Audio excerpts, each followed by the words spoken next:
करने के लिए प्रेरित किया है।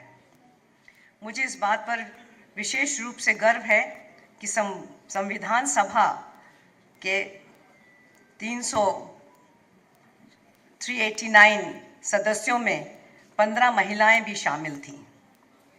जब पश्चिम के कुछ प्रमुख राष्ट्र महिलाओं के अधिकारों पर बहस कर रहे थे, भारत की महिलाएं संविधान निर्माण में भाग ले रही थीं।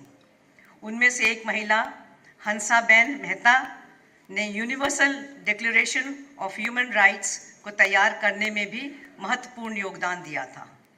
सरोजनी नायडू, सुचेता कृपलानी, दुर्गाबाई देशमुख और अन्य महिलाएं सदस्य पहले से ही अनुभवी संविधान की प्रचारक थीं। उन्होंने स्वयं को स्वतंत्रता आंदोलन के लिए समर्पित कर दिया था। महिलाओं के बारे में मैं कहना चाहती हूँ कि आज़ादी के बाद सार्वजनिक जीवन में महिलाओं की भागीदारी में बढ़ोतरी हुई है, लेकिन हमें यही संतुष्ट नहीं हो जाना है। मैं मानती हूँ न्यायपालिका भी जेंडर बैलेंस बढ़ाने का प्रयास कर रही है। संविधान की प्रस्तावना इसकी आधारशिला है। इसका एकमात्र लक्ष्य सामाजिक कल्याण को बढ़ाना है। ये पूरी इमारत न्याय, स्वतंत्रता, समानता और बंधुत्व पर टिकी है। मैं यहाँ पर नोट करना चाहूँगी कि हमारे संविधान में निहित ये 4 तारीख मूल हमारी अपनी कालातीत विरासत का हिस्सा है। संविधान सुशासन की रूपरेखा तैयार करता है। इसकी सबसे महत्वपूर्ण विशेषता राज्य के 3 अंगों अर्थात कार्यपालिका, विधायिका और न्यायपालिका के कार्यों और शक्तियों को अलग करने का सिद्धांत है।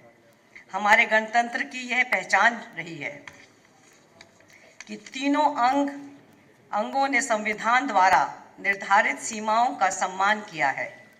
तीनों का उद्देश्य जनता की सेवा करना है।